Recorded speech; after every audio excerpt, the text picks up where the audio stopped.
We're here with Dermot Foley from Van City Investment Management in Vancouver, BC.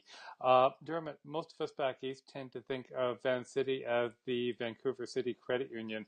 Can you just quickly tell us how Van City Investment Management ties in with the actual credit union? Yeah, we're a subsidiary of Van City, and one of the roles we have is we are a sub-advisor to the IA Clarington Enhanced Socially Responsible Investing Funds. And what that means is we make the day-to-day decisions as to what goes into those funds, and they're the fund tech, the manager is IA Clarington, and so they're a national mutual fund company, and so the funds that we sub-advise on are available across the country. We have three core funds: a monthly income fund, a Canadian equity fund, and a global fund. And those funds then make up packages of balanced products. So there's an IA Clarington balanced SRI fund, a growth SRI fund, and a conservative. And those funds are then matched with the IA Clarington bond fund. And so for each of those funds, we went through a process recently of reviewing our fossil fuel exposure within those funds and came to some interesting conclusions. In particular, we realized that the long-term price of oil and gas is actually, right now, it's at its average long-term price. So a lot of people now recognize that the extremely high prices we saw were really an anomaly. And so they more or less returned to the mean. And when we look back at the performance, the financial performance of those companies within the market, essentially they're back to where they were 5 years ago. And so there is no real gain to the mutual fund holder from owning those for 5 years. So that'll look much deeper at, well, what are the other risks associated with fossil fuel companies? And from that, we decided that we could eliminate all of the oil sands from our Canadian equity fund, mainly because of the high costs, the high production costs. We also eliminated them from our monthly income fund, and we eliminated all fossil fuel companies from our global equity fund. So there's like three different funds, and a slightly different approach to each one. Mainly, when we were, as we were approaching this, we were thinking about climate risk and all the different aspects of climate risks that are going to become more prominent over the next few years. Okay, I did want to ask you more about the way you'd define the risk profile, but before we go there, how does a fossil-free mutual fund tie in with Van City's mission as a financial institution? In some of the coverage, particularly in the Vancouver Sun, we saw a colleague of yours saying that members have been asking for this for some time, and that it was a matter of protecting their portfolios, but also following their heart.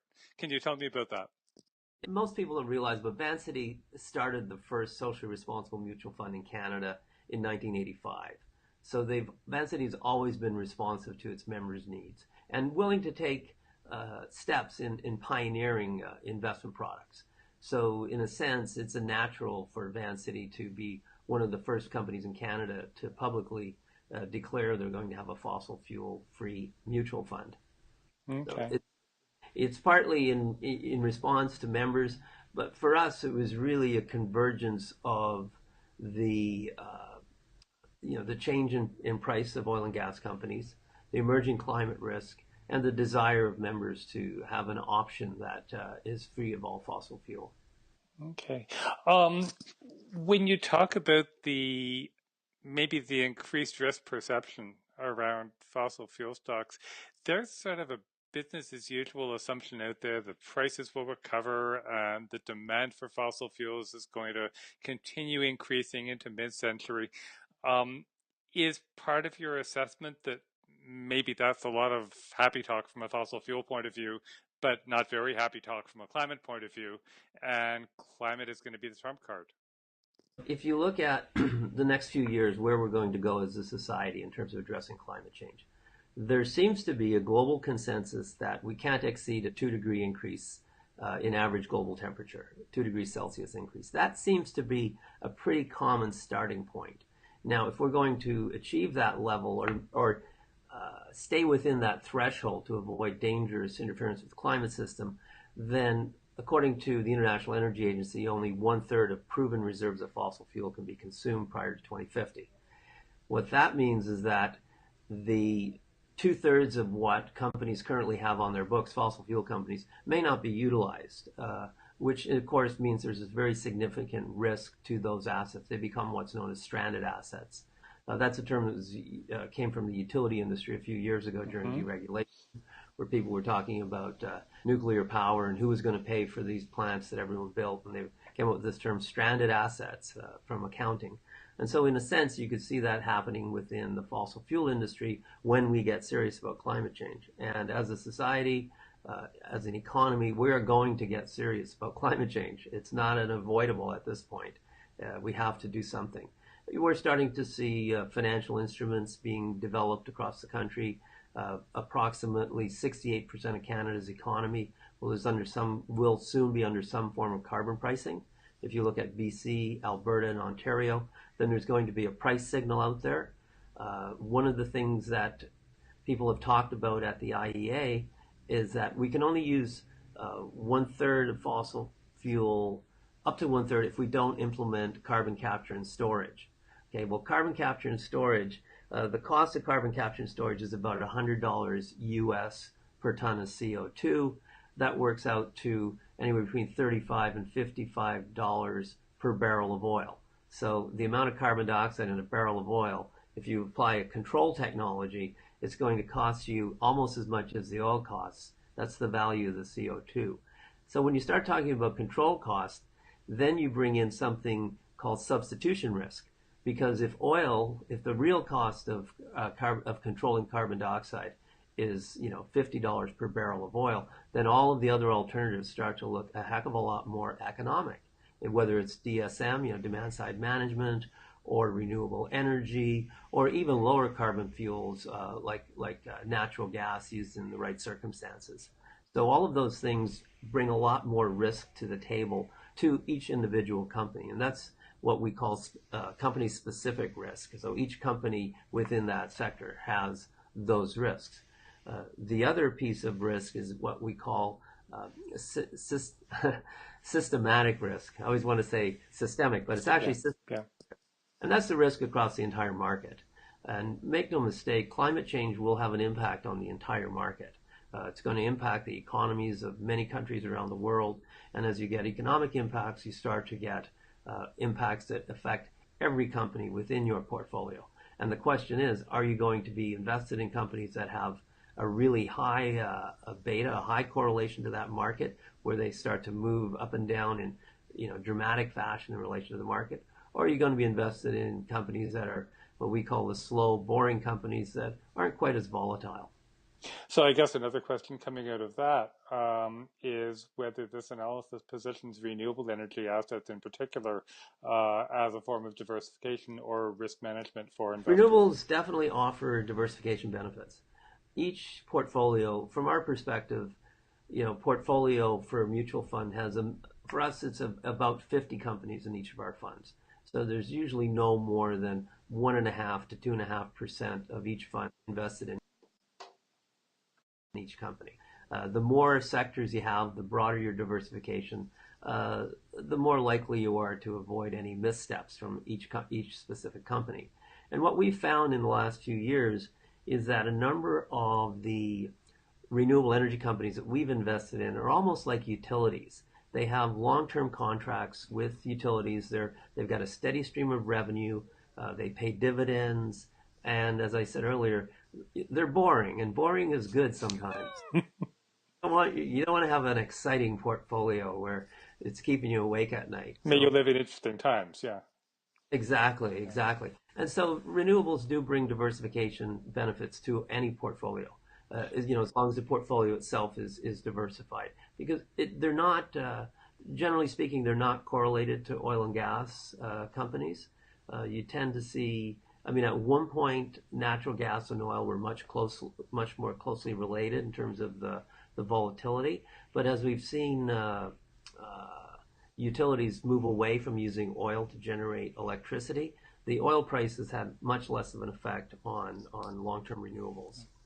When you describe a utility stock that is stable and boring and has long-term contracts and pays dividends, it's almost as though you've just called OREC boring. And I hope that's the first time in ORIC's history that anyone said that, but in a good way. And I guess my question for you is how a local renewable energy co-op like ORIC, can benefit from the kind of risk environment you've described. And along the way, how can local investors benefit by involving themselves with ORIC? Yeah, I'm not an expert on your co-op structure Yeah. as a vehicle, so I can't really speak to the the risks and rewards that might be associated with investing in the renewable energy co-op. But as a sector, we think it's going to be it has a lot of there's a lot of opportunity in the renewable energy sector that it's really up to each person to do their financial due diligence on each investment that they make. So I can't really comment on the structure itself, but we do believe that renewables have a very important place in both today and in the future in terms of offering a non-fossil fuel alternative to to investors. Okay, and once again, some of the criteria that you've touched on in the course of this conversation, being free of that unburnable carbon risk that is attached to fossil fuel investments, long-term contracts, the demonstrated ability to pay a dividend based on those contracts. So, something nice, stable, and boring. And I'll just editorialize, you didn't say this, but doesn't hurt that it's something that helps build the local community's energy self-sufficiency and resilience along the way. Is that a fair Oh, for summary? Yeah, that is a fair comment. I mean, when you get dispersed utility generation, it's generally from not just from the consumer's perspective, but from the utility's perspective, you reap a number of benefits. You have, you don't need as many high tension wires, for example, moving electricity across a countryside. You don't have those losses from transmission. Plus, if there are outages along the system, the more dispersed you are, then the more the more you're, the more stability is brought to the system through diverse, multiple generators, and you can see that with a renewable energy plant where you've got 30 different generation sources as opposed to one with a pipeline going into it. Okay. Is there anything else you'd like to add?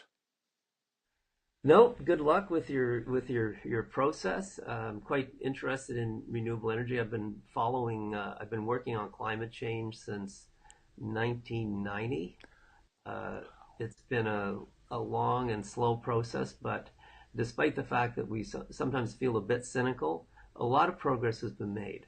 I mean, when we started working on this, uh, the notion of a carbon tax, we wrote all kinds of papers on these ideas, but nobody was willing to actually take that first step. And now we believe we're at a good place where people are finally starting to realize we need to take some very serious action.